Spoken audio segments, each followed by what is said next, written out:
Oke, kita mulai. Sekarang kita bakal lanjutin materi yang di pertemuan sebelumnya udah kita bahas. Masih ingat gak? Pertemuan sebelumnya kita udah sampai mana? Terakhir ke penurunan itu enggak sih? Maxwell, Penurunan, bukan mas? ya, Persamaan gelombang. Persamaan gelombang elektromagnet sama gelombang. tapi spesifik di kasus vakum ya. Nah, sekarang kita bakal coba cari solusi dari persamaan gelombangnya gitu. Jadi persamaan gelombang itu baru persamaan diferensial order 2 yang menunjukkan sifat gelombang aja. Cuma gimana gimana perilaku si medan listrik sama medan magnet ya di tiap titik dalam ruang gitu ya. Atau di tiap titik dalam waktu gitu. Di tiap waktu yang berbeda itu ya kita berarti harus cari fungsi gelombangnya. Fungsi yang memberikan nilai medan listrik atau medan magnet pada posisi atau waktu tertentu. Kayak gitu. Nah, kemarin kita punya persamaan gelombangnya kan kayak gini ya. Turun apa? Nabla kuadrat E gitu ya. Plus plus apa minus kemarin?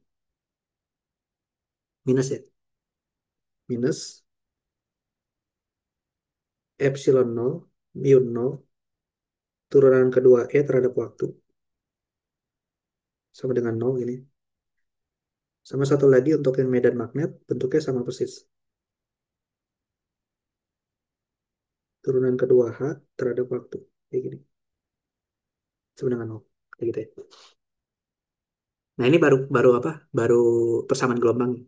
Dan tapi kemarin kita udah bisa ngebuktiin suatu fakta bahwa kan koefisien yang nempel sama si turunan waktu itu adalah kecepatan ya. Berarti kecepatan dari si gelombang elektromagnet ini bisa kita tuliskan sebagai satu per epsilon nol mu nol.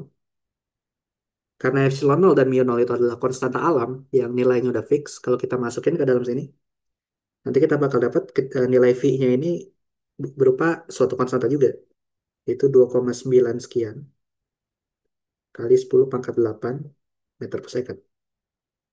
Atau banyak yang menuliskan 3 kali 10 pangkat 8 meter per second. Yang mana ini adalah kecepatan rambat dari gelombang elektromagnet pada ruang hampa, pada vakum.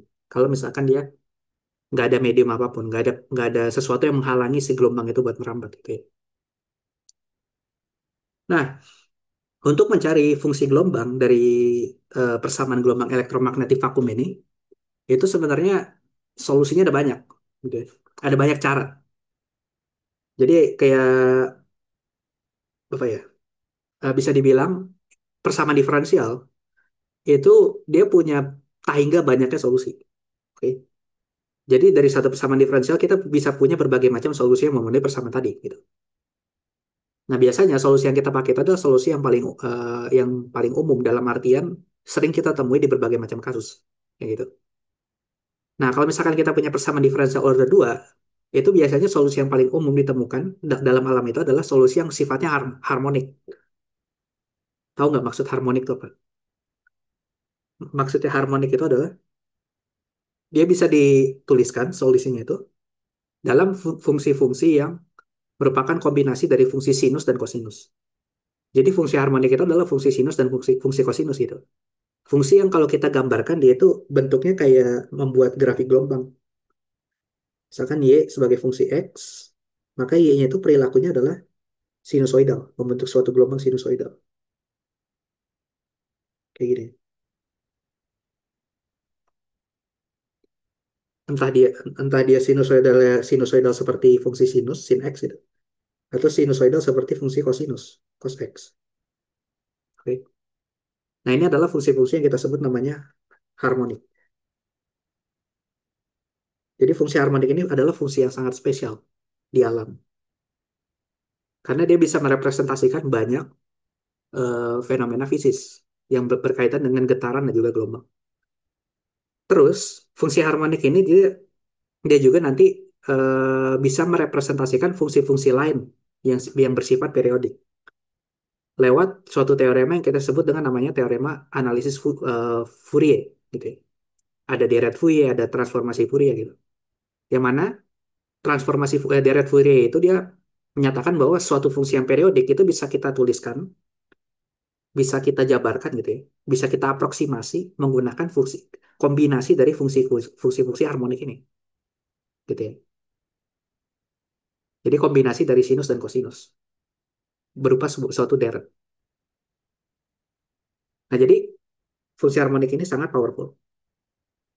Nah, terus yang membuat fungsi harmonik ini lebih menarik lagi itu adalah kita bisa merepresentasikan si fungsi harmonik ini dalam bilangan kompleks. Jadi aku bakal sedikit review tentang bilangan kompleks. Bilangan kompleks itu adalah bilangan yang bisa dituliskan dalam bentuk kayak gini. Dalam bentuk ini namanya bentuk rectangular. Bentuk rectangular itu adalah X ditambah I, Y gitu.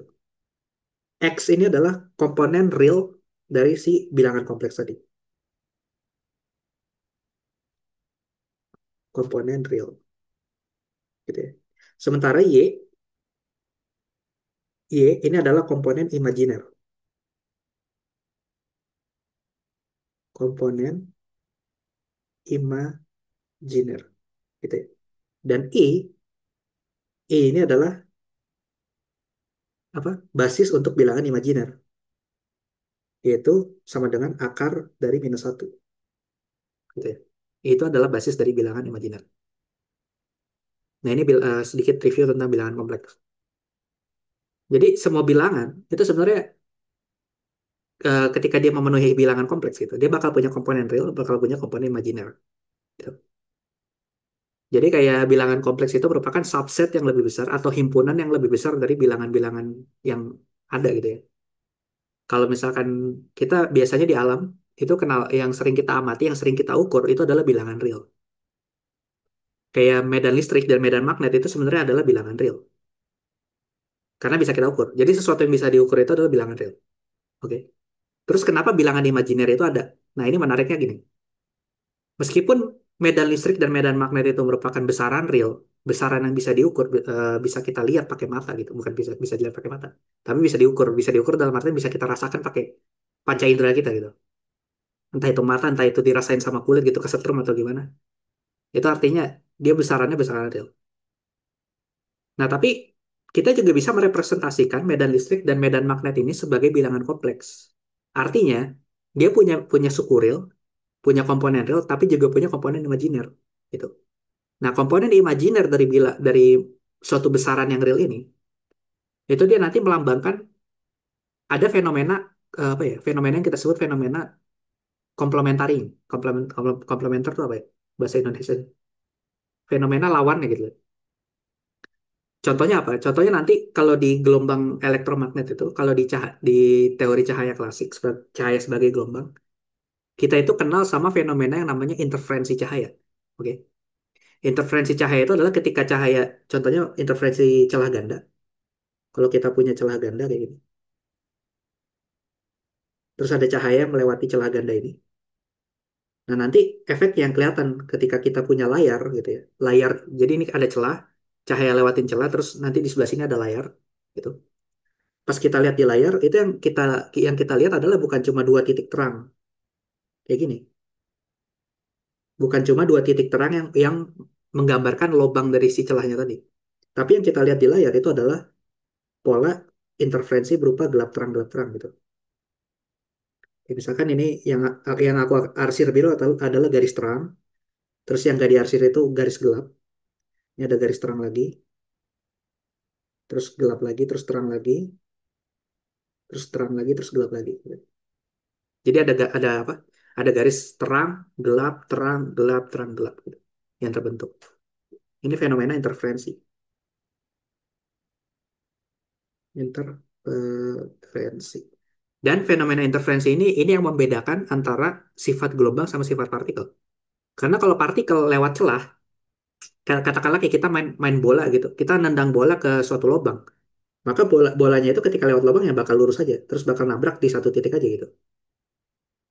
Tapi kalau gelombang ketika dia melewati celah dia bakal terdifraksi, jadi gelombangnya tuh nyebar kemana-mana. Tapi kalau ada dua celah, gelombang dari celah yang pertama sama gelombang dari celah kedua itu nanti bakal nyebar dua-duanya, terus bakal tabrakan. Dan ketika dia tabrakan dia bakal membentuk pola gelap terang ini di layar, kayak gitu. Nah, pola interferensi gelap terang ini itu dipengaruhi sama suatu komponen gelombang yang kita sebut namanya fasa gitu. Ini dipengaruhi sama yang namanya dipengaruhi sama yang namanya fasa gelombang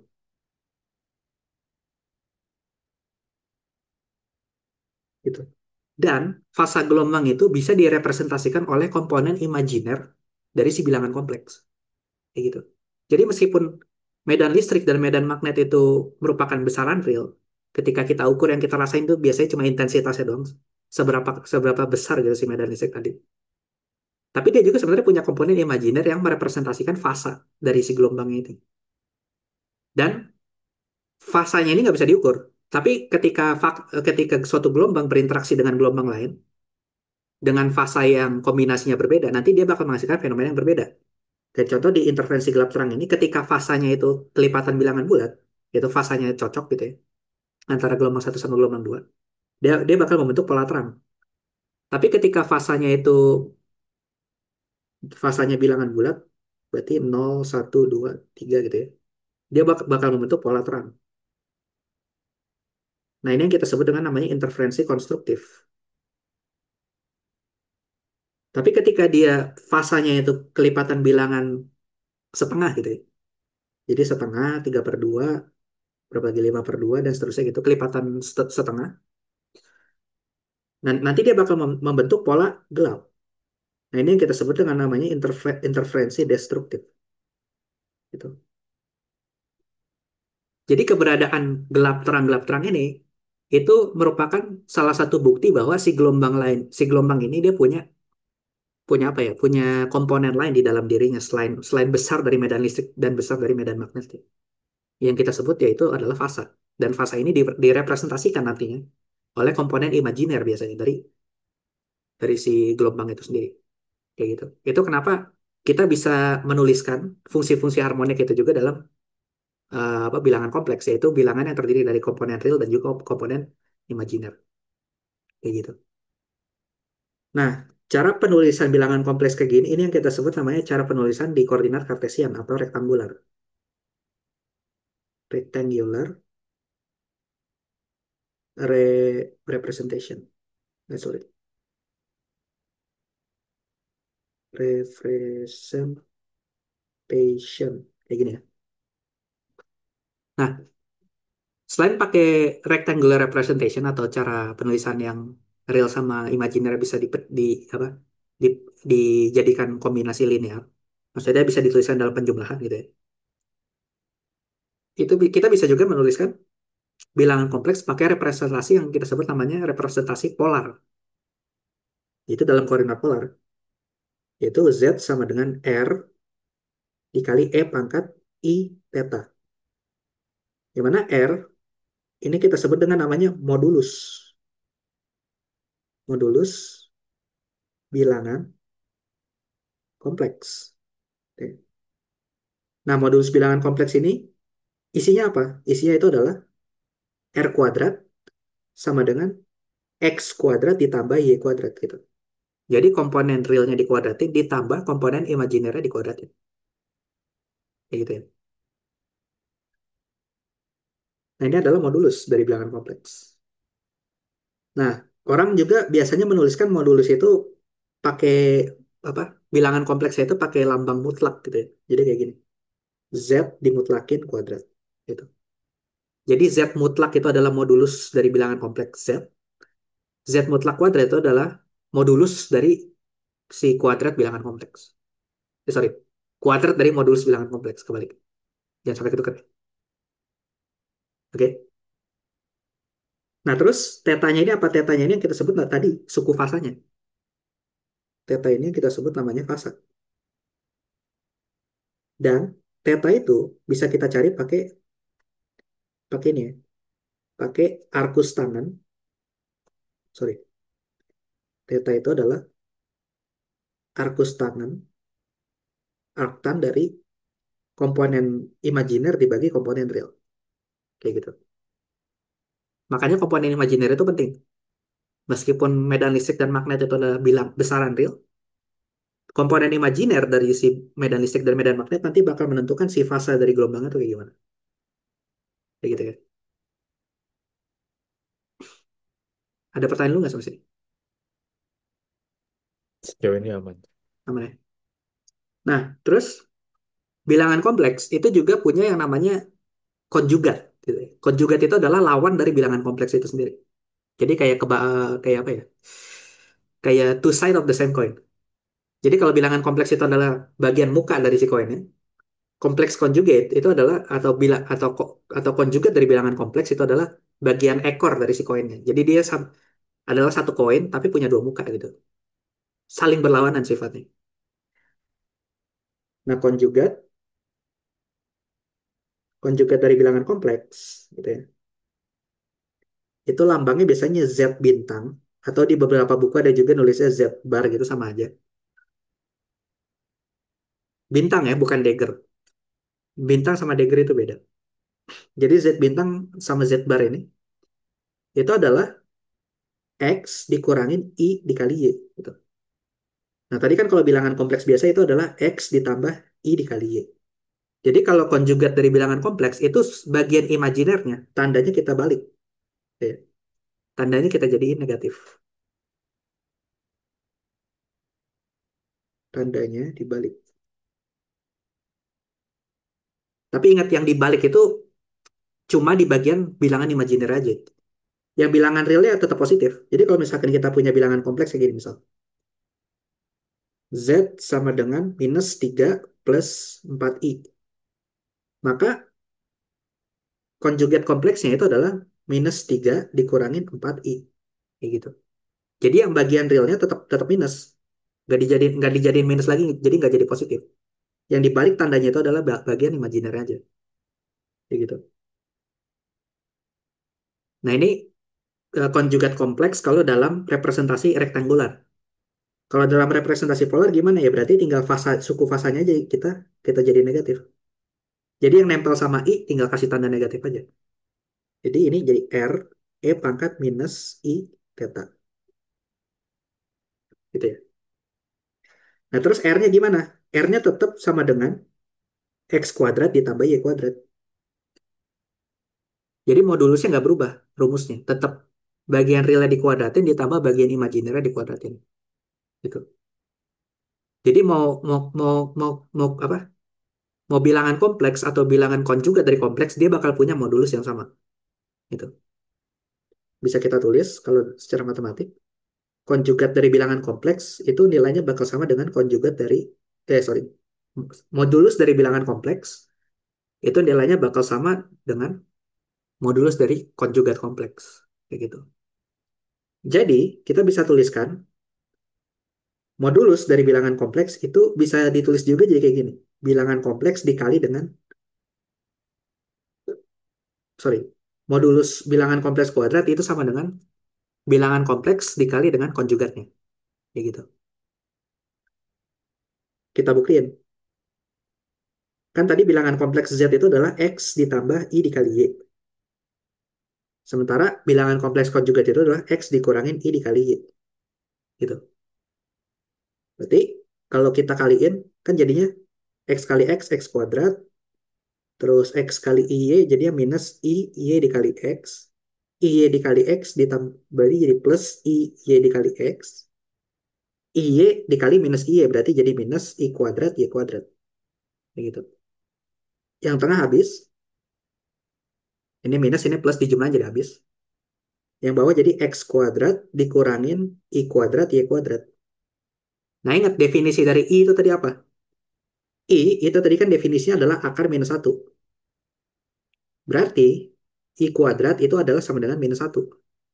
Ya. Berarti ini jadi X kuadrat dikurangin minus satu kuadrat. Sorry, kebalik. I kuadrat jadi minus satu, berarti dikali minus satu kayak gini. Dikali Y kuadrat. Minus ketemu minus kan jadi plus. Berarti ini jadi X kuadrat ditambah Y kuadrat. Kayak gitu. Jadi terbukti ya.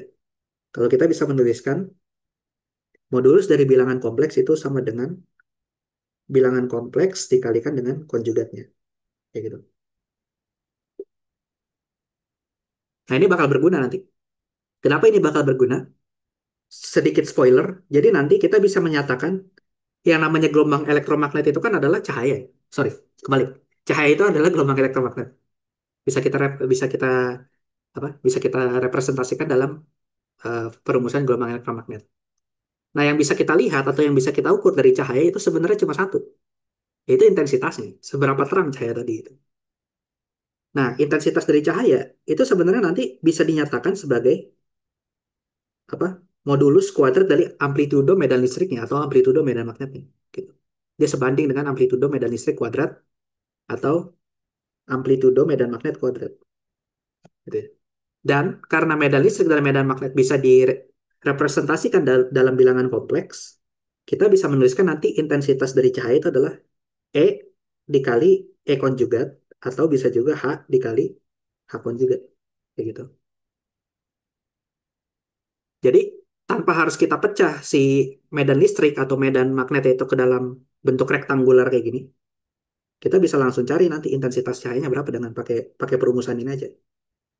Karena nggak semua bilangan kompleks itu bisa dipecah dengan mudah ke dalam bentuk rektangular. Kayak gitu. Ada beberapa, bukan beberapa ya, banyak bahkan. Banyak bilangan kompleks yang itu lebih gampang dinyatakan dalam bentuk dalam representasi polar. Kayak gini. Jadi bakal lebih mudah kalau misalkan kita mencari apa modulusnya, modulus kuadrat atau intensitasnya itu menggunakan perumusan yang terakhir ini. Itu bilangan kompleks dikalikan dengan bilangan kompleks konjugat. Kayak gitu. Oke. Ada pertanyaan lu nggak soal sini? Aman. Aman ya? Oke, sekarang kita balik lagi ke medan listrik dan medan magnet. Ini review sedikit tentang bilangan kompleks karena kita bakal banyak pakai perumusan bilangan kompleks untuk solusi dari fungsi gelombang. Nah, salah satu tebakan solusi, jadi di fisika itu kita kenal yang namanya tebakan solusi atau educated guess, tebakan yang teredukasi, tebakan yang terpelajar gitu. Nah, tebakan yang terpelajar atau educated guess itu kita ada nama kerennya itu kita sebut dengan namanya ansatz.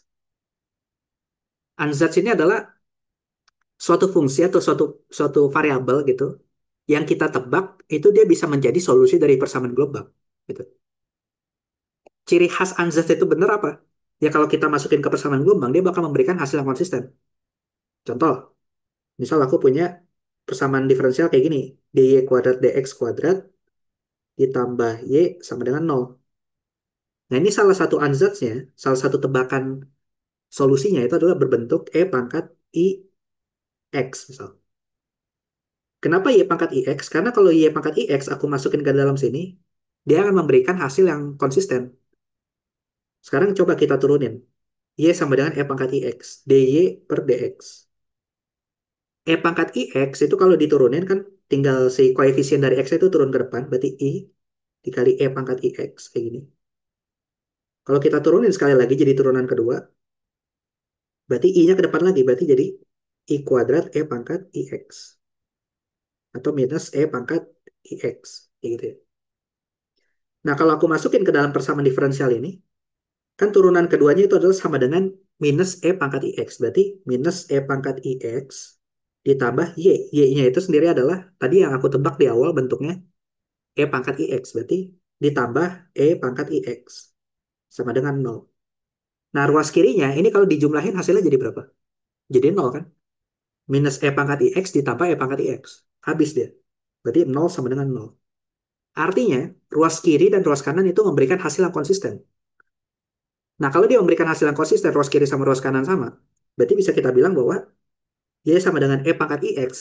Ini adalah salah satu solusi dari persamaan diferensial ini gitu. Kenapa aku bilang salah satu solusi, bukan bukan solusi doang gitu. Karena kenyataannya ada banyak kombinasi dari E pangkat IX ini yang memenuhi persamaan diferensial ini. Ya contoh misalkan Y sama dengan A dikali E pangkat IX ditambah B dikali E pangkat minus IX gitu. Dengan A dan B-nya itu adalah koefisien yang nilainya real atau kompleks bebas gitu ya, berapa aja gitu. Nah, itu kalau dimasukin ke dalam sini, itu juga bisa memberikan hasil yang konsisten kalau kita bisa memilih nilai A dan B yang tepat kayak gitu. Jadi ada tak hingga banyak kemungkinan gitu bahkan untuk satu ansatz kayak gitu ya. Nah, siapa yang nemuin ansatz ini? Ya, ya orang matematika. Kita nggak peduli. Gitu. Pembuktiannya kayak gimana? Yang jelas, oh, orang matematika udah nemu ya kita pakai aja untuk mendeskripsikan fenomena fisik. Kayak gitu ya. Nah, untuk fenomena gelombang elektromagnet, itu ada salah satu ansatz yang paling terkenal, yang kita sebut namanya ansatz time harmonic, atau solusi harmonik waktu. Time harmonic. Ya. Pernah dengar nggak time harmonic? Mungkin kalau secara namanya belum ya, tapi siapa tahu sebenarnya udah sering make, cuma belum kenal aja sama namanya. Harmonik Nah, apa tadi, Dok? apa? Harmonik apa tadi? Time harmonic, Time harmonik waktu. har. Ya kayaknya pernah dengar tapi nggak pernah pakai sih kayaknya. Enggak, lebih tepatnya kalian sebenarnya sering make tapi nggak pernah dengar nama ini gitu. Oh malah gitu. Soalnya ini kepake dari zaman SMA sebenarnya. Jadi sebenarnya kalau di SMA kita diajarin salah satu fungsi gelombang itu bentuknya kayak gini kan, A dikali sin kx minus omega t. Iya nggak? Kalau kita belajar gelombang mekanik gitu di SMA. Yang mana A ini amplitudo gelombang, amplitudo. Terus omega ini yang kita sebut dengan namanya frekuensi sudut. Frekuensi itu pakai K ya kalau bahasa Indonesia, sorry. Suka ketukar-tukar. Frekuensi sudut. Terus K ini yang kita sebut dengan namanya bilangan gelombang. Nah sebenarnya persamaan fungsi gelombang dalam bentuk ini adalah time harmonic gitu. Cuma emang namanya tuh belum dikenal, nggak sering dipakai aja sama kurikulum Indonesia gitu. Cuma kalau di buku-buku optik kayak misalkan Hecht gitu ya, bukunya Hecht yang judulnya Optics, atau katakanlah bukunya Jackson yang Classical Electrodynamics. Nah, ini time harmonic itu spesifik dia namanya. Nah, time harmonic itu adalah segala macam fungsi gitu ya, yang bisa dinyatakan sebagai kombinasi fungsi-fungsi harmonik gitu ya. Tapi untuk variabel waktu. Jadi jadi bisa kita tuliskan Y sama dengan A cos omega T ditambah B sin omega T. Nah, ini adalah salah satu contoh time harmonic. Kenapa? Karena kosinus itu, ingat kosinus itu merupakan fungsi harmonik. Dia bentuk bentuk fungsinya adalah sinusoidal, ya nggak? Kayak gelombang. Sin juga bentuk fungsinya sinusoidal, gitu. Jadi kebergantungan terhadap variabel waktu terhadap variabel t-nya itu kita tuliskan sebagai fungsi kosinus atau fungsi sinus. Nah, ini yang kita sebut dengan namanya time harmonic. Time harmonic. Nah, atau bisa juga kita menuliskan si time harmonic ini dalam bentuk eksponensial kompleks, yaitu kayak gini. Y sama dengan A E pangkat I omega T. Nah, ini juga time harmonic. Tapi dalam bentuk bilangan kompleks gitu ya. Dalam bilangan kompleks, eksponensial bilangan kompleks. Kayak gitu. Nah, kenapa Y sama dengan A dikali E pangkat I omega T ini bisa dibilang time harmonic juga?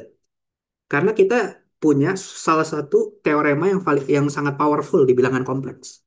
Yaitu ini rumus rumus Euler, rumus Euler, Euler formula. Jadi Euler formula itu menghubungkan bilangan kompleks dalam bentuk eksponensial, dalam bentuk polar, dengan dengan apa namanya, dengan fungsi-fungsi harmonik. Jadi formula formula Euler ini powerful banget. Formula Euler. Itu kalau setiap kali kita punya bilangan kompleks dalam bentuk E pangkat I theta, gitu ya, itu bisa kita tuliskan sebagai kombinasi cos theta ditambah I dikali sin theta. Nah, ini jangan sampai lupa. Ini bakal powerful banget, bakal sering dipakai.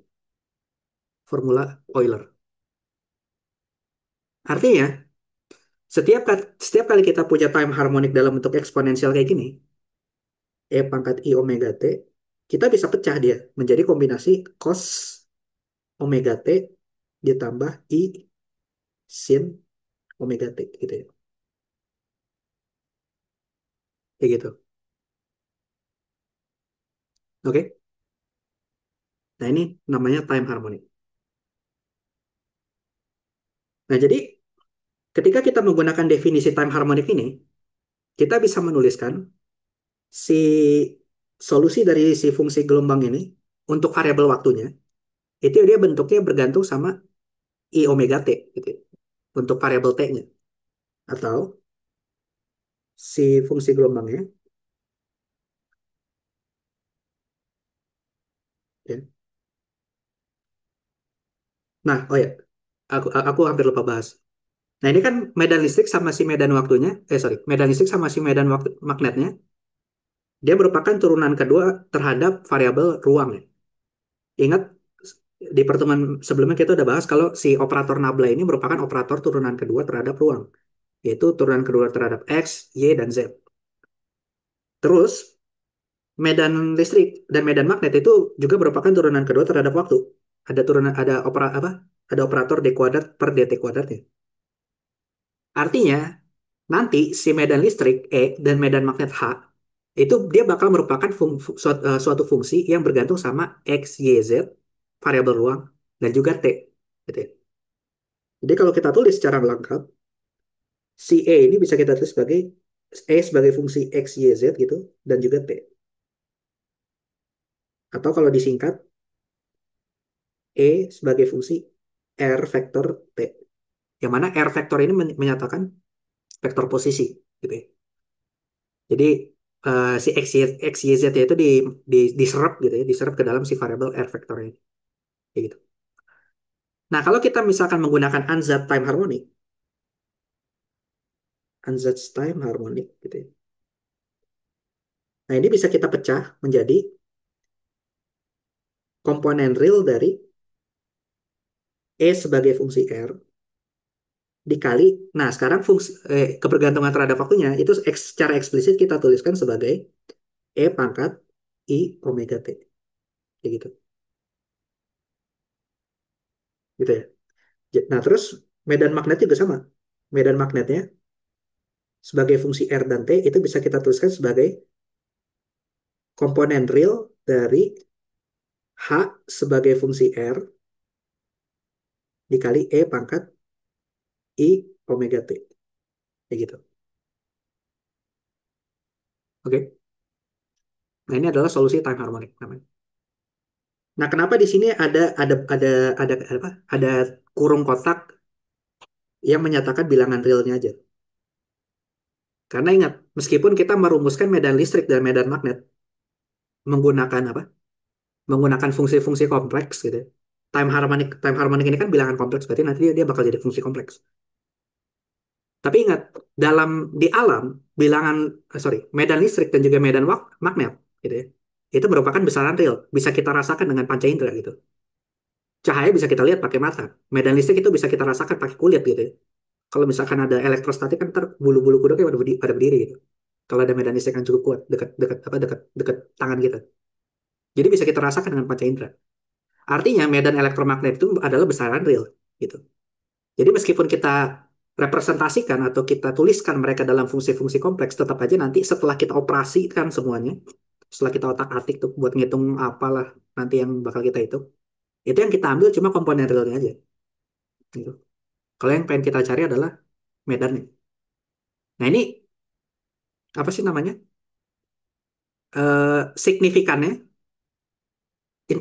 interpretasi signifikannya atau dampak signifikannya itu ketika kita melakukan suatu pengukuran. Nah, ketika kita melakukan suatu pengukuran, yang kita ukur itu adalah pakai detektor medan listrik atau pakai detektor medan magnet gitu kan katakanlah. Yang kayak Tesla meter atau apa, itu yang kita ukur adalah cuma komponen realnya aja dari si medan listriknya. Komponen imajiner nggak kita hitung, gitu. Karena ingat komponen imajiner itu buat menyatakan fasa. Dia bakal berguna nanti ketika kita punya medan listrik yang lain, terus mereka berinteraksi, terjadilah fenomena interferensi gitu. Oke? Ada pertanyaan nggak sampai sini? Sih aman. Aman ya? Hmm. Masih jelas ya? Masih, masih. Oke. Oke. Nah, ini adalah solusi time harmonic. Jadi kebergantungan terhadap waktunya tinggal langsung kita kali E pangkat I omega T untuk kedua ini, untuk kedua apa sih namanya? Untuk kedua medan. baik listrik maupun magnet.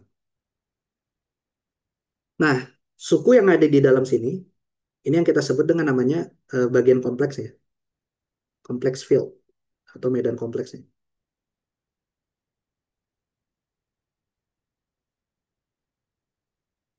Untuk medan listrik berarti medan listrik kompleks, kompleks electric field gitu ya.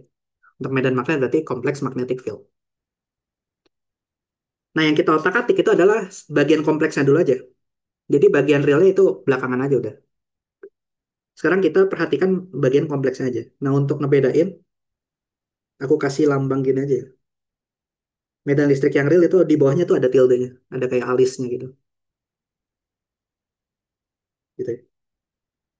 Nah, lambang garis di bawahnya ini menyatakan kalau dia besarannya itu adalah besaran real. Jadi kalau nggak aku tulis pakai alis gitu, berarti kita ingat besarannya adalah yang kita mainin itu besaran kompleks. Nah, kalau kayak gitu, berarti nanti si ansatz apa si persamaan gelombangnya itu bisa aku tulis ulang jadi kayak gini.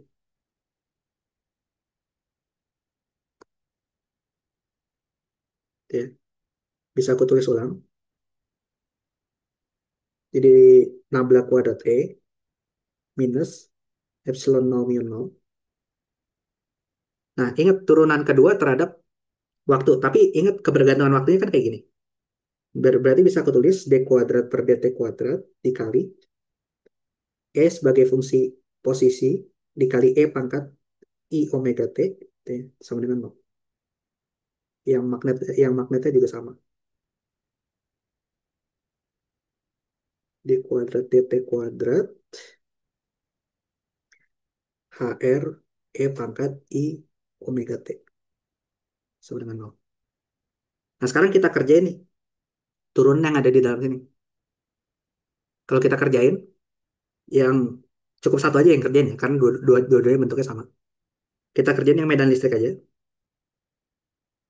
Ini turunannya bakal jadi. Nah, sekarang kita lihat si medan listriknya ini kan sekarang kalau kita tuliskan kayak gini berarti medan listrik yang di dalam kurungnya itu cuma bergantung sama posisi aja. Sementara kita menurunkannya parsial terhadap waktu. Artinya terhadap variabel waktu bisa kita anggap si E-nya ini konstan. Jadi bisa kita keluarin dari turunan. Berarti bisa kita tulis E sebagai fungsi R, turunan kedua terhadap waktu, E pangkat I omega T. Kayak gini. Nah, ini tadi udah kita turunin kan, yang di atas. Nah, yang ini. Turunan kedua E pangkat IX terhadap waktu itu kan jadi minus E pangkat IX. Berarti kalau E pangkat I omega T, turunan keduanya bakal jadi I kuadrat dikali omega kuadrat dikali E pangkat I omega T. Jadi tinggal koefisien si T-nya aja dikedepanin gitu. Nah, I kuadrat itu kan sama dengan satu. Sorry, min 1. Berarti ini bakal jadi minus ER omega kuadrat E pangkat I omega T. Gitu ya. Nah, kalau ini kita masukin ke persamaan gelombang awalnya, itu kita bakal dapat untuk medan listrik itu adalah nabla kuadrat E sebagai fungsi R aja dikali E pangkat I omega T dikurangin epsilon 0 mu 0. Nah, turunan kedua terhadap waktunya kita ganti jadi yang ini, yang terakhir kita dapat. Berarti dikali minus E sebagai fungsi R dikali F eksponensial I pangkat omega T sama dengan 0. Atau nabla kuadrat E sebagai fungsi R. Ya. Nah, ini kan di sebelah sini ada dikali E pangkat I omega T. Di sebelah sini dikali E pangkat I omega T. Nah, ini bisa kita coret. Ya. Jadi tinggal sisa, sorry, kurang. Ada yang kurang. Ini depannya ada omega kuadratnya. Ini ada omega kuadratnya. Nah, kayak ini. Jadi ini tinggal sisa, minus ketemu minus jadi plus, plus eh, omega kuadrat, epsilon 0 mu 0, E sebagai fungsi R. sama dengan nol. Nah, kita lakukan proses yang sama untuk medan magnet, nanti kita bakal dapat bentuk yang sama juga, yaitu nabla kuadrat H sebagai fungsi R ditambah omega kuadrat epsilon nol mu nol H sebagai fungsi R sama dengan nol. Ini nih. Nah, ini ada yang tahu persamaan apa yang kita dapat terakhir? Nggak pernah Salah satu. lihat. Apa? Hmm? Pernah lihat nggak ya? Ini salah satu persamaan yang paling terkenal di gelombang ya. Bukan gelombang elektromagnet doang, tapi gelombang in general. Nah, ini persamaannya kita sebut namanya persamaan Helmholtz.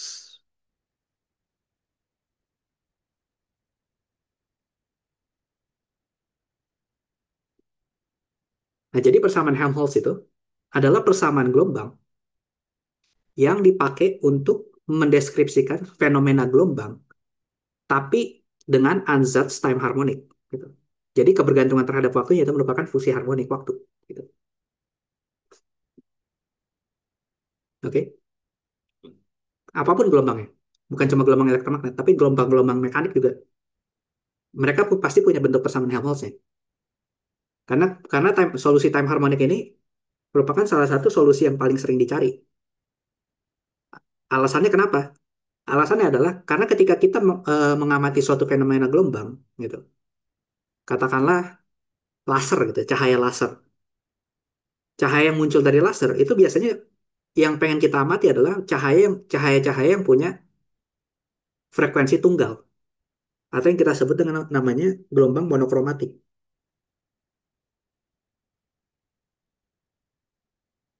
Monokromatik itu maknanya dia punya frekuensi yang tunggal, omeganya tunggal atau unik gitu ya.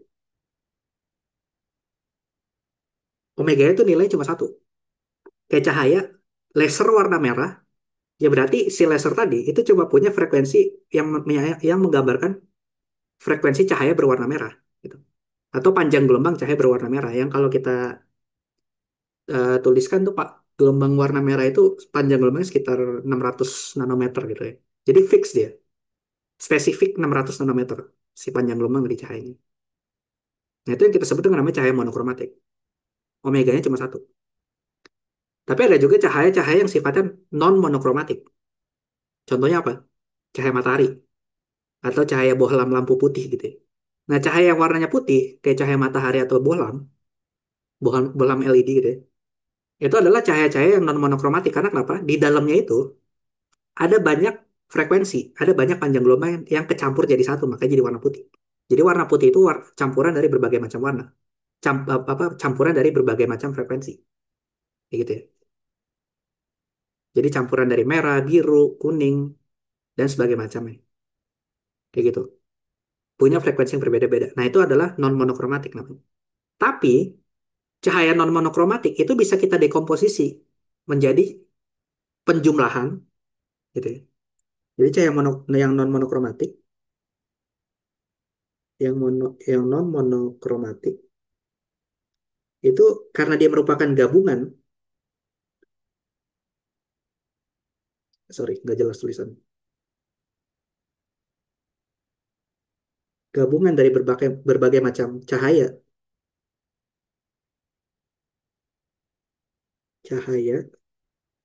monokromatik, gitu ya. Maka kalau cahaya monokromatik bisa digabung membentuk cahaya putih gitu ya. Maka cahaya putih juga bisa didekomposisi atau dipecah gitu. Dipecah menjadi gabungan cahaya monokromatik. Jadi nanti bisa juga didekomposisi menjadi penjumlahan cahaya monokromatik. Jadi ntar ada I omega 1T gitu ya. E pangkat I omega 1T ditambah E pangkat I omega 2T dan seterusnya. Sampai tak hingga banyaknya gitu. Atau bisa juga dituliskan dalam bentuk integral. E pangkat I omega T D omega gitu. Kita integralkan terhadap omega. Karena ingat integral itu pada dasarnya adalah penjumlahan sesuatu yang kecil-kecil. Tapi kecil-kecil tuh ada banyak banget gitu. Tak hingga banyak. Nah, itu kita jumlahin semua jadi integral. Kayak gitu ya. Jadi intinya Jadi kepanjangan kan Yeping. Intinya, meskipun di alam itu banyak cahaya-cahaya yang sifatnya nggak monokromatik, tapi tetap solusi time harmonic ini bisa merepresentasikan mereka, gitu. Bisa merepresentasikan cahaya-cahaya tadi dengan teorema integral ini, ya gitu. Makanya aku bilang bahwa time harmonic ini merupakan salah satu ansatz yang paling powerful untuk analisis gelombang, yang akhirnya melahirkan si Helmholtz equation ini, yang berguna untuk berbagai macam gelombang, bukan cuma elektromagnet, tapi juga gelombang mekanik,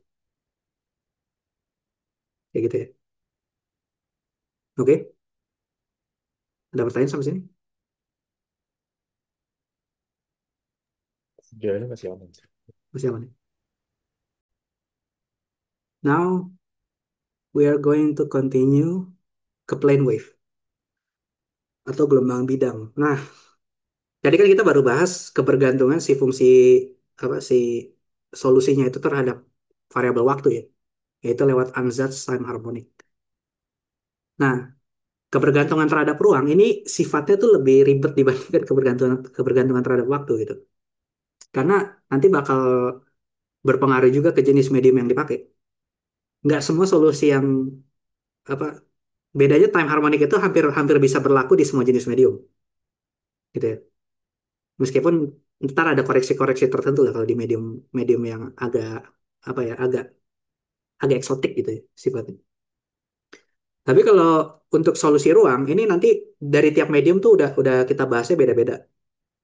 Nah sekarang yang kita bahas yang berlaku untuk medium kayak contohnya bulk medium, medium yang sifatnya bulk tuh apa bahasa Indonesia?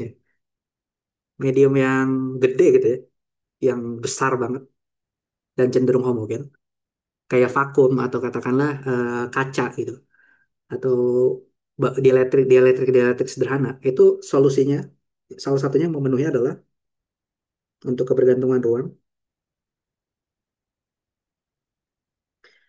Itu kita sebut namanya plane wave, plane wave atau gelombang bidang.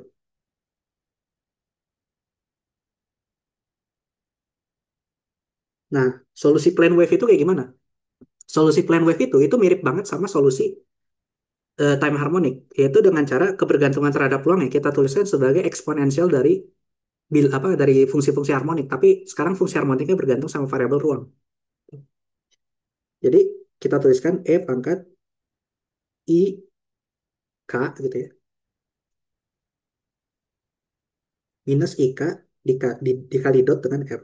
Nah, ini. Nah, ini yang kita sebut dengan namanya plane wave. Plane wave atau gelombang bidang. Plane wave ansatz gitu ya. Nah, di beberapa buku itu ada yang tandanya kebalik. Jadi ada juga buku yang tulisnya E pangkat I dikali K dikali dot R gitu ya.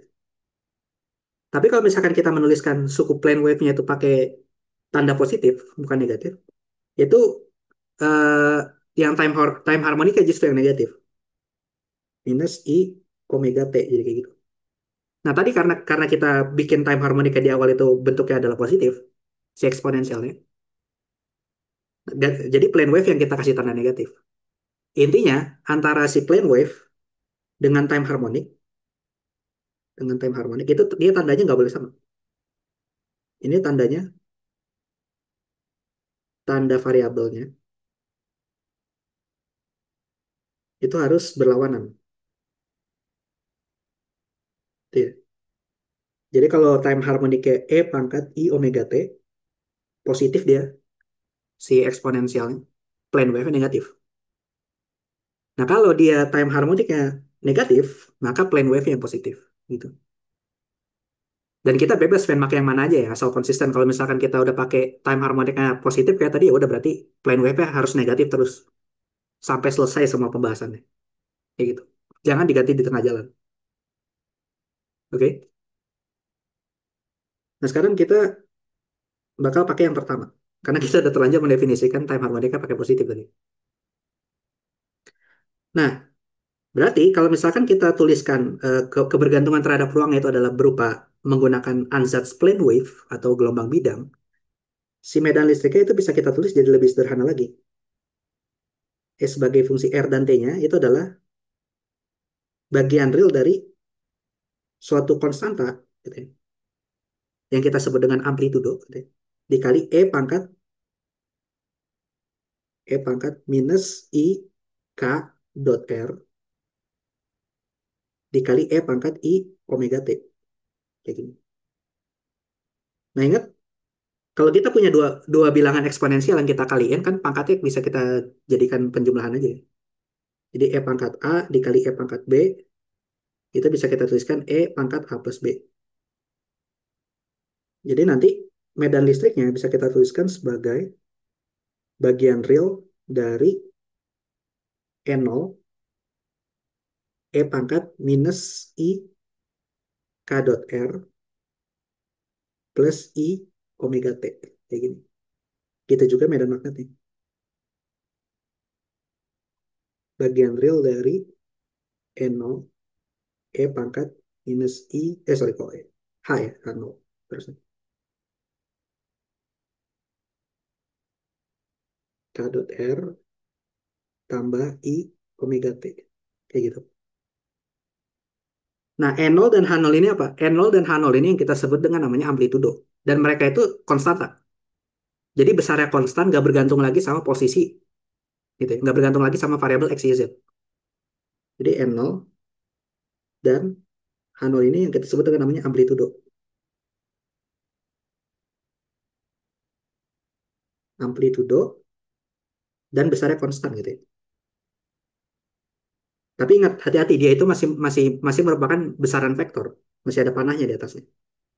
Artinya si medan listrik dan medan magnet ini dia besarnya bisa bisa berubah apa?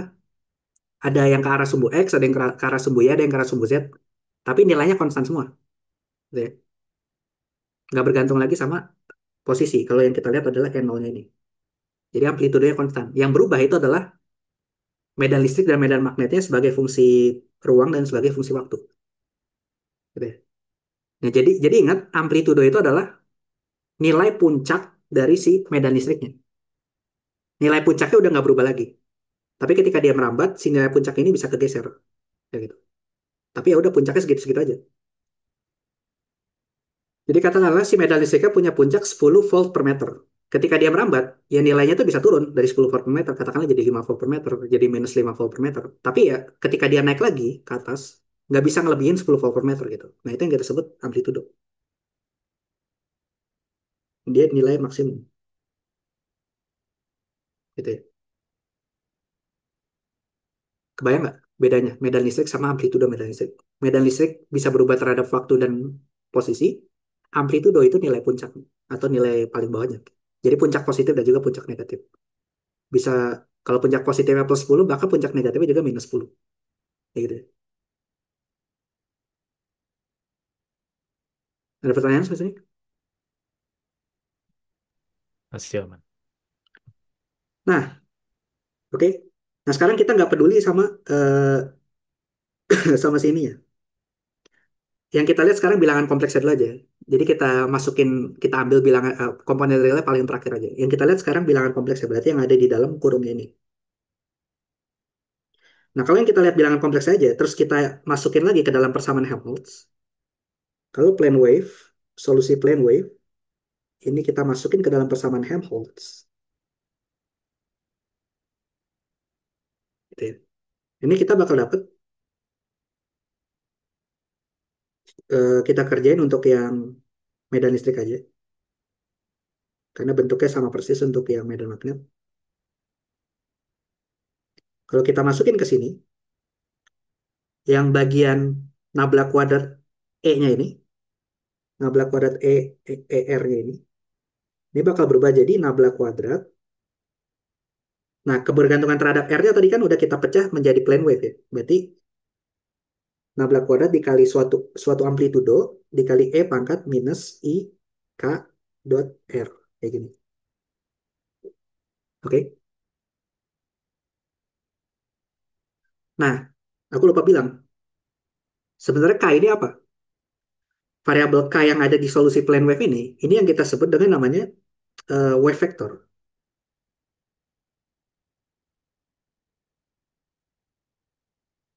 atau vektor gelombang. Nah, vektor gelombang itu adalah vektor yang menyatakan si gelombangnya itu mukanya itu dia merambatnya kemana. Oke. Jadi si vektornya, jadi gelombang itu punya yang namanya wavefront atau muka gelombang. Kalau digambarin, misalkan apa ya? Misalkan di laut gini, kita bukan di laut, di air, air. Tahu kan misalkan kita punya ada kolam air gitu. Airnya tenang, gak diapa-apain, terus kita cemplungin batu di situ. Yang terjadi apa? Nanti bakal muncul riak-riak gitu kan. Bakal muncul kayak gelombang di air.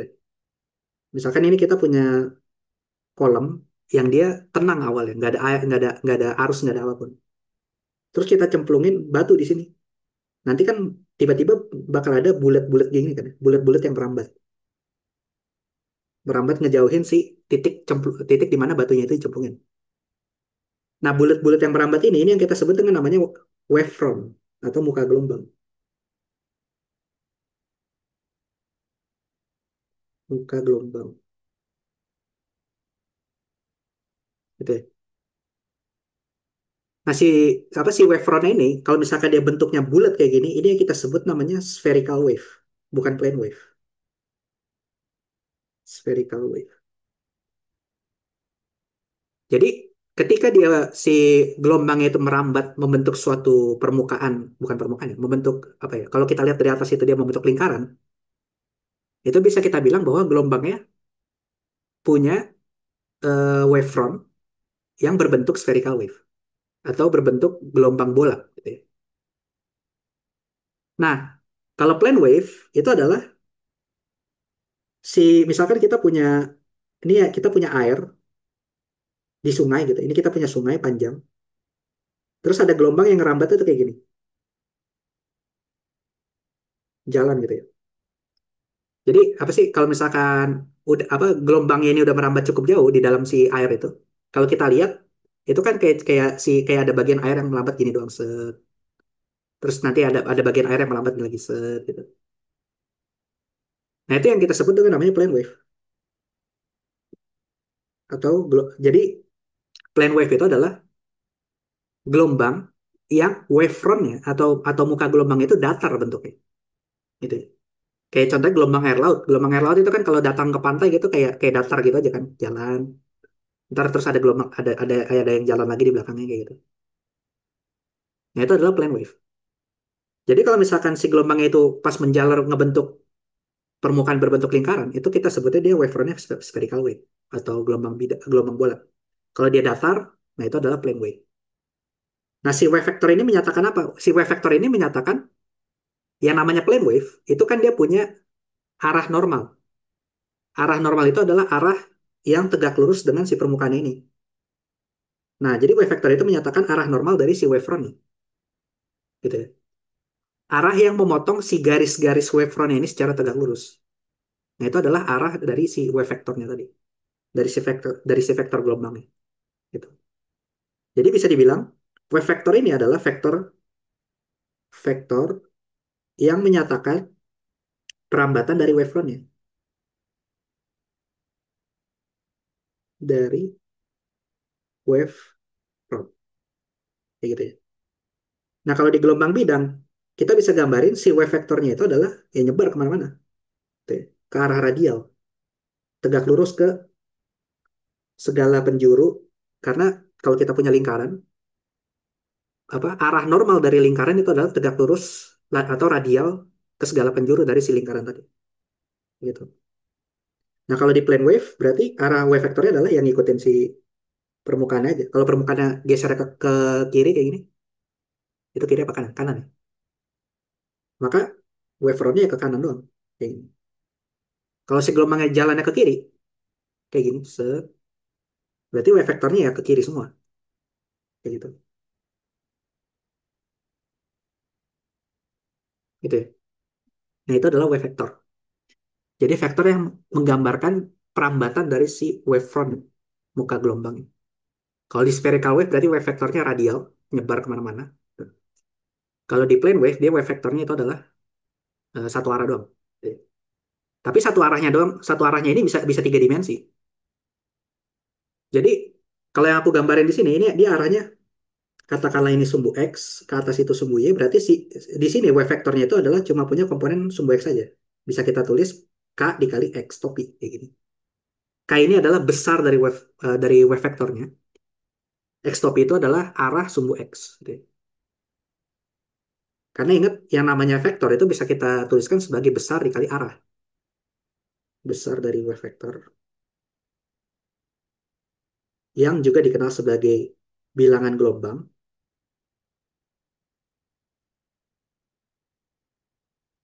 atau wave number gitu ya. Yang bisa dituliskan besarnya itu adalah 2pi dibagi panjang gelombang. Jadi dia bergantung banget sama si panjang gelombangnya berapa. Nah, terus arahnya ke sumbu X. Jadi si gelombang ini merambat sepanjang sumbu X saja. Tapi si plane wave itu juga bisa merambat di 3 dimensi. Kayak contohnya gini. Kayak di kamera ini, katakanlah ke sini ke sumbu X doang. Kalau ke sumbu Y doang berarti ke atas kayak gini. Kalau ke sumbu Z doang berarti ke depan kayak gini. Kebayang kan ya? Lihat kamera. Yang ini sumbu X, ini sumbu Y atas bawah. Terus kalau sumbu Z ke depan atau ke belakang. Tapi bisa aja dia nyerong kayak gini kan. Nyerong tapi cuma satu arah doang. Nah, kalau nyerong cuma satu arah gini doang, berarti wave vektornya adalah ngikutin si pensil ini. Kayak gitu. Jadi dia 3 dimensi tapi cuma ke satu arah. Kayak gitu. Jadi nggak nyebar kemana-mana. Kalau nyebar kemana-mana dia jadi spherical wave. Gitu. Kebayang nggak bedanya? Bayang sih. Tapi ya Bayang ya? aku kayak ada satu pertanyaan trivial aja sih. Kenapa? Ini kalau misalnya kita punya gelombang yang merambat ke arah X positif gitu katakan, plane wave gitu. Hmm. Tapi kalau di satu titik di mana tiba-tiba ada kayak gangguan dari gelombang lain yang punya different K gitu. Misalnya ke arah Y positif gitu. Hmm. Hasilnya gimana ntar? Nah, itu udah beda cerita. Itu nanti kita bahas di tentang interferensi ya. Oh, oke. Tapi dia bisa. Jadi gini, kalau kita ngomongin plane wave itu kita cuma ngomongin satu gelombang aja sebenarnya. Ngomongin plane wave spherical wave ini kita lagi bahas tentang satu gelombang aja. Jadi kalau kita punya satu gelombang dia bisa merambatnya ngikutin plane wave satu arah doang kayak gini ke 3 dimensi atau spherical wave nyebar ke segala arah secara bersamaan. Nah, itu cuma satu gelombang. Kalau misalkan tiba-tiba nanti ada gelombang lain dengan katakanlah wave vector yang berbeda, nah itu bakal terjadi fenomena interferensi kayak gitu. Nah, interferensi nanti bakal menghasilkan gelombang baru yang artinya nanti dia bakal punya wave vector yang baru. Wave vector yang barunya kayak gimana nanti bakal kita bahas di pas sudah sampai pembahasan tentang interferensi gitu. Tapi Berlaku baik untuk plane wave maupun spherical wave. Maksudnya konsep dari interferensinya gitu. kenapa? Konsep apa mekanisme interferensinya beda atau sama antara plane wave sama spherical wave nanti? Sama aja. Sama aja. Intinya Oke. nanti adalah kita tinggal menjumlahkan si medan listriknya aja atau medan Hmm, magnetnya gitu. I see. Jadi kita Oke. punya medan listrik dari gelombang pertama dan ingat representasi medan listrik itu bisa kita tuliskan sebagai fungsi ini, sebagai fungsi time harmonic dan juga plane wave gitu. Kalau misalkan dia plane wave. Jadi bisa kita tuliskan dalam fungsi kayak gini. Nanti ada medan listrik kedua, fungsinya kayak gini juga, tapi kalau dia arahnya beda berarti nanti yang beda itu adalah si K-nya gitu.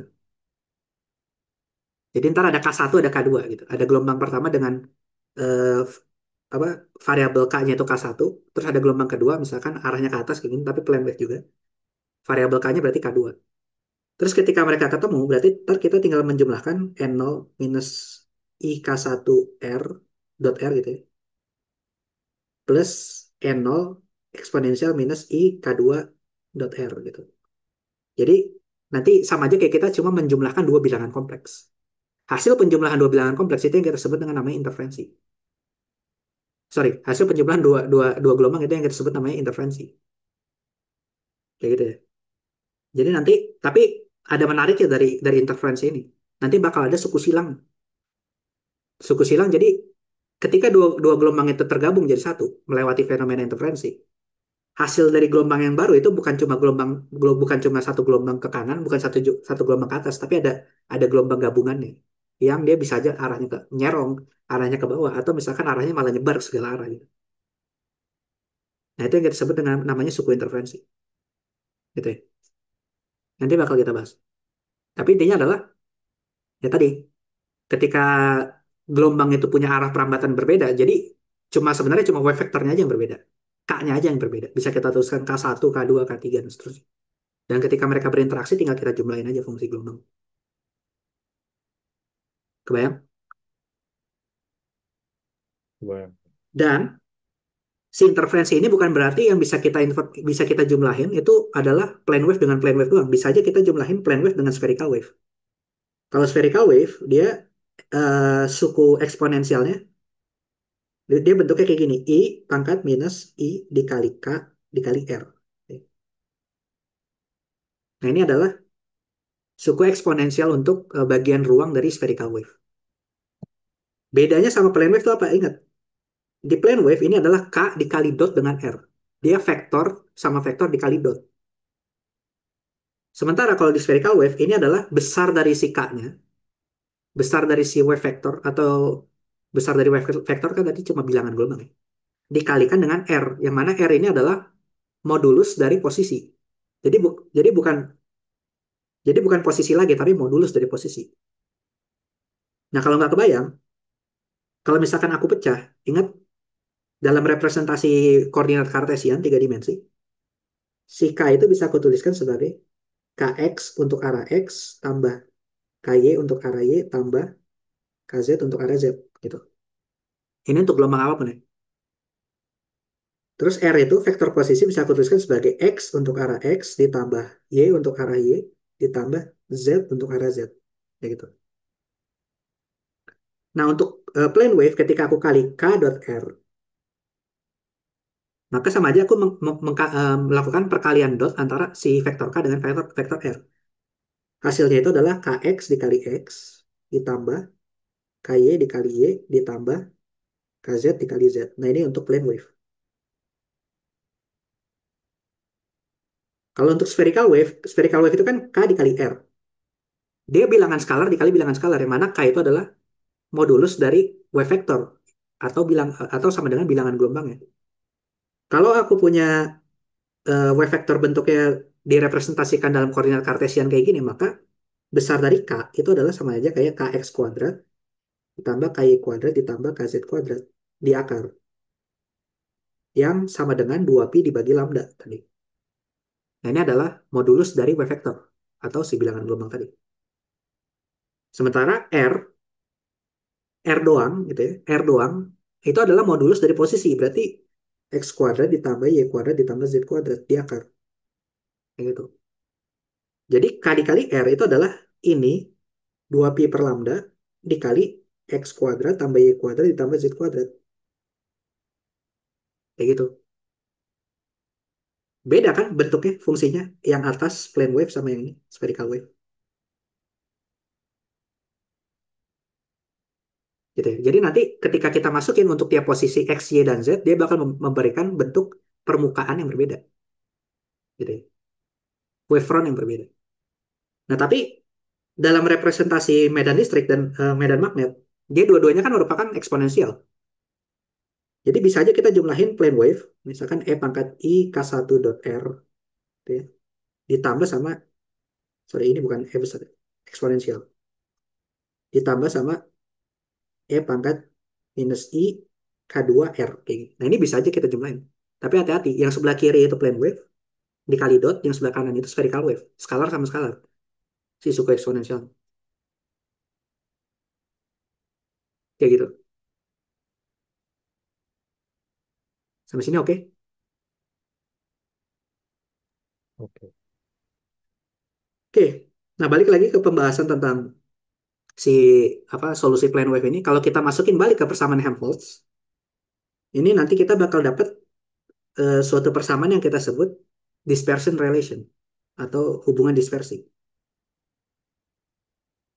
Nah, ini kalau kita kerjain, ingat, nabla kuadrat itu kan kalau dipecah jadinya adalah, kalau dalam koordinat kartesian d kuadrat 2 kuadrat per 2x kuadrat ditambah 2 kuadrat per 2y kuadrat ditambah 2 kuadrat per 2z kuadrat dikali n0 e pangkat minus i k dot r.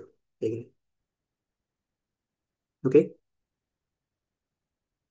Nah, si n0 ini kan adalah amplitude dari medan listrik. Jadi dia, dan ingat tadi dia adalah konstanta kalau untuk plane wave. Jadi bisa kita keluarin dari turunan. Bisa kita tulis paling depan, keluar dari turunan. Jadi yang kita turunin cuma yang masih mengandung kebergantungan terhadap X, Y, dan Z. Yaitu si eksponensial ini. 2 kuadrat per 2X kuadrat, E pangkat minus I, K dot R, tambah 2 kuadrat per 2Y kuadrat, E pangkat minus I, K dot R, tambah 2 kuadrat per 2Z kuadrat, eksponensial minus I, K dot R. Ya gitu. Nah ingat tadi K dot R kan udah kita pecah ya, di atas ini. Jadinya itu adalah Kx dikali X, tambah Ky dikali Y, tambah Kz kali Z. Berarti ini jadi 2 kuadrat per 2X kuadrat, E pangkat minus I dikali Kx dikali X, ditambah Ky dikali Y, tambah Kz kali Z.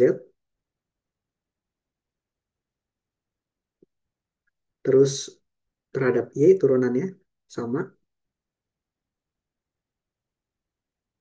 sama terhadap Z. Nggak muat ya. Kita mundurin dikit. Nah, kayak gitu ya. Nah, sekarang kita turunin masing-masing. Yang suku pertama yang mengandung apa yang mengandung X kan cuma bagian depan aja ya. Berarti bagian lainnya kita anggap konstanta. Kalau kita turunin terhadap X, ini bakal jadi yang koefisien koefisien dari si X-nya aja yang turun ke depan. Koefisien dari si X kan itu minus I dikali Kx. Berarti ini jadi minus I dikali Kx kuadrat, E pangkat eksponensialnya tetap. Untuk yang Y berarti jadi minus I dikali KY kuadrat dikali eksponensialnya. Untuk yang Z juga sama. Plus minus I dikali KZ kuadrat dikali eksponensialnya. Oh shit, ngemut. Kita tulis di sini aja ya. Di bawahnya Y dikali eksponensialnya. Kayak gitu. Oke. Nah ini jadinya gimana? I dikali KX kuadrat dikuadratin kan jadinya minus KX kuadrat. Iya nggak? Minus KX kuadrat, minus KY kuadrat, minus KZ kuadrat. Jadi bisa kita tulis dan semuanya dikali dengan eksponensial minus I KXX tambah KYY tambah KZZ. Jadi suku yang sama itu kita keluarin semua. Kayak gini. Dikali dengan dalam kurung minus KX kuadrat minus KY kuadrat minus KZ kuadrat. Kayak gitu. Dar, itu bukannya plus kx kuadrat plus ky kuadrat plus kz kuadrat ya? Plus apa minus? Ya kan minus i kuadrat jadi minus eh oh plus Ya, deng, sorry sorry sorry. Eh, minus ya. i kuadrat min I satu. kuadrat kan jadi minus satu. Ya. Minus di depannya kan dikuadratin juga. Oh benar-benar. Minus Iya satu ya, sorry kuadrat jadi sorry. satu. I kuadrat Iya jadi iya minus satu. Berarti jadi minus KX kuadrat. iya ya, benar. Oke. Jadi bisa kita tulis. Ini jadi minus R0 dikali ini. Dikali KX kuadrat ditambah KY kuadrat ditambah KZ kuadrat. Nah ini yang di dalam kurung bisa ditebak. Nah dia itu apa? Tadi udah aku tulis sebenarnya di awal. Ya itu Di dalam kurung itu eh, adalah ini kan hmm, modulus ya, modulus kuadrat. modulus dari apa dari si W Modulus vektornya dikuadratin. Yang ini adalah sama sama aja kayak K kuadrat. Modulus dari W vektor dikuadratin. Atau bisa aku tulis K kuadrat kayak gini. Kalau ada mutlaknya berarti itu modulus.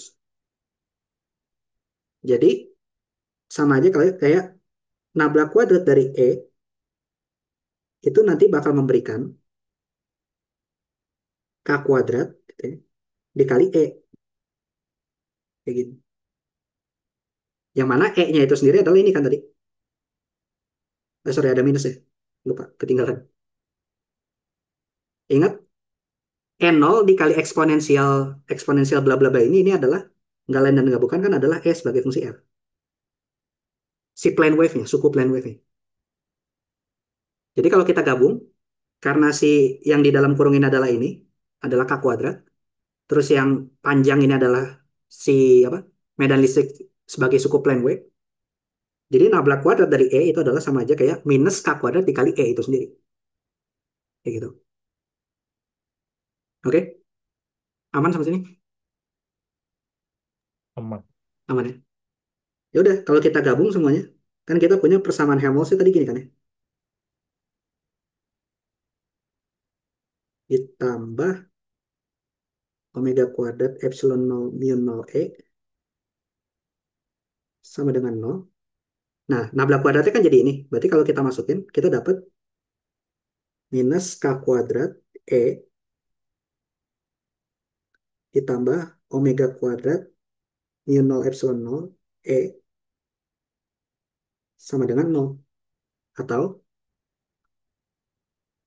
E sebagai fungsi R. Sorry, bukan E sebagai fungsi R. Kita pindahin.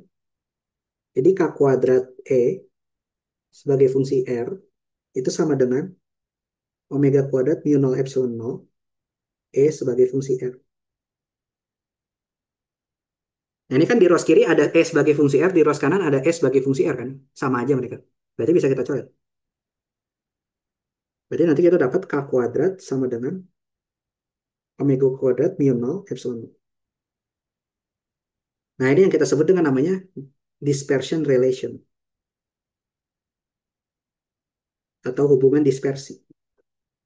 Nah hubungan dispersi itu apa? Hubungan dispersi itu adalah hubungan yang menghubungkan antara kecepatan rambat gelombang yang terkait dengan variabel K itu. K itu kan tadi si gelombangnya itu merambatnya arahnya kemana? Dengan frekuensinya, dengan omeganya.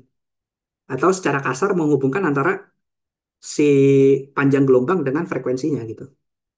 Karena ingat, K itu bergantung sama panjang gelombang, 2pi per lambda. Dan omega yang kita sebut dengan frekuensi sudut itu dia bergantung sama frekuensi asli dari gelombangnya, yaitu 2pi dikali F. F itu frekuensi asli dari gelombang, frekuensi getaran, seberapa cepat dia bergetar. Kayak gitu. Nah, ini bisa kita sederhanain, itu K dikali omega mu 0 epsilon 0 di akar. Nah, ingat tadi akar dari mu 0 epsilon 0 itu kan sama aja kayak C, ya nggak?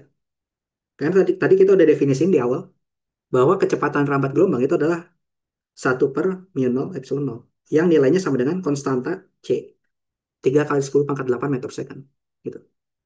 Jadi, untuk gelombang elektromagnetik di vakum atau di ruang hampa, dia bakal selalu mempunyai hubungan dispersi, yaitu K sama dengan omega dibagi C.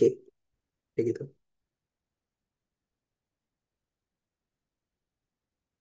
Nah ini, tapi ingat ini cuma berlaku di vakum doang. Jadi, ketika kita mainan di medium yang berbeda-beda, bisa aja K-nya itu bukan lagi omega dikali C. Kayak contohnya, mungkin kalau ada yang pernah belajar zat padat gitu ya, ada yang namanya fonon. Fonon itu adalah kuantisasi dari gelombang suara di dalam medium gitu ya. Kuantisasi dari getaran. Jadi partikel apa? Mirip-mirip sama foton. Kalau foton itu kan kuantisasi dari gelombang elektromagnet. Jadi gelombang elektromagnet apa, digambarkan sebagai partikel yang menjalar gitu. Kalau fonon itu gelombang suara yang digambarkan sebagai partikel yang menjalar dalam medium.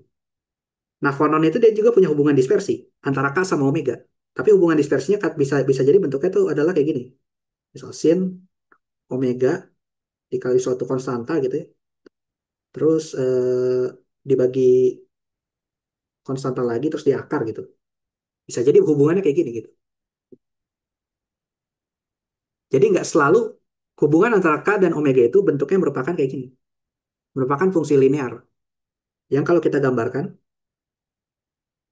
sumbu Y-nya itu adalah K, sumbu X-nya ada itu omega, itu dia grafiknya tuh kayak gini. Kalau untuk gelombang elektromagnetik di vakum. Dengan kemiringannya itu sama dengan 1/C. Jadi hubungannya linear. Nah kalau si fonon ini, dia bisa jadi bentuknya tuh kayak gini dia fungsinya. Ini K, ini omega, dia kebalik, sorry. Biasanya orang itu nulisnya omega sebagai fungsi K ya. Kebalik-kebalik, sorry. Ini omega, ini K. Bisa jadi dia bentuknya tuh kayak gini fungsinya. Tuh. Yang kita kenal dengan zona berulang pertama biasanya. Kalau di zat padat. Jadi macam-macam.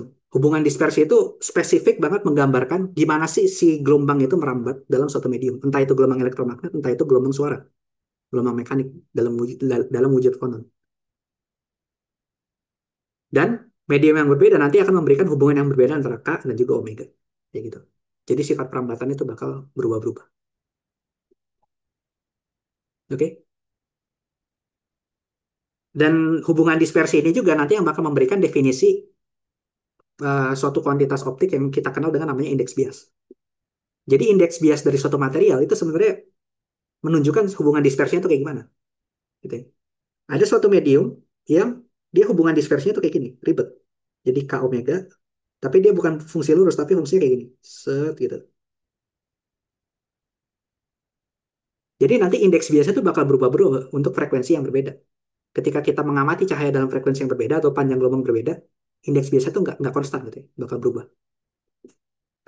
Dan ini pada kenyataannya material di alam tuh banyak kan kayak gini. Gitu. Jadi studi tentang sifat optik dari material itu sebenarnya adalah studi tentang mencari hubungan dispersi ini. Supaya kita bisa dapat indeks biasa pada panjang gelombang atau frekuensi tertentu yang pengen kita gunakan, yang pengen kita manfaatkan. Kayak gitu. Oke? Sampai sini ada pertanyaan? Itu maksudnya satu material profil dispersinya seperti itu yang kamu centang itu biasanya. Enggak, ini contoh aja. Contoh ada material aneh gitu. Oh, Tapi maksudnya yang pengen aku emphasize itu adalah hubungan antara omega dan K ini dia nggak selalu bentuknya itu kayak di vakum, yaitu hubungannya bisa kita gambarkan sebagai fungsi fungsi linear kayak gini, berupa garis lurus gitu ya. oh, oh. Tapi untuk medium yang berbeda nanti dia grafiknya tuh beda-beda. Hmm. Si si hubungan sorry, bukan K terhadap omega, tapi omega terhadap K ya. Kayak gitu. Kayak contoh misal apa ya? eh, Silika gitu. Silika tuh misalkan pada panjang gelombang yang rendah gitu ya, pada panjang gelombang rendah dia itu tinggi gitu omeganya. Tapi tiba-tiba pada panjang gelombang yang di atas 1 mikro atau 2 mikrometer tiba-tiba dia drop gitu. Gara-gara di medium ini si gelombang itu bisa bisa merambat dengan mudah. Terus di bagian sini gelombang itu bakal si gelombang elektromagnet itu bakal diserap sama si silika gitu. Jadi nanti bentuk kurvanya itu juga bakal menggambarkan si sifat mediumnya itu dia lebih bersifat transparan atau bisa ditembus sama gelombang elektromagnet dengan mudah atau dia bersifat absorptif gitu. Gampang diserap gitu gelombang. Jadi nggak bisa tembus. Kalau kita ada medium absorptif kita lewatin gelombang nggak tembus cahayanya tapi nyerap gitu, hilang gitu. Nah itu macam-macam. Bentuk kurvanya macam-macam bergantung si mediumnya spesifik banget. Oke, ada pertanyaan lagi? Aman. Oke, kalau belum ada lagi kita cukupkan dulu ya mungkin sampai sini tentang dispersion relation. Nanti di pertemuan berikutnya kita bakal bahas tentang kuantitas-kuantitas lain yang mendeskripsikan plane wave, kayak vector pointing dan sebagainya macam. Oke, see you in the next session.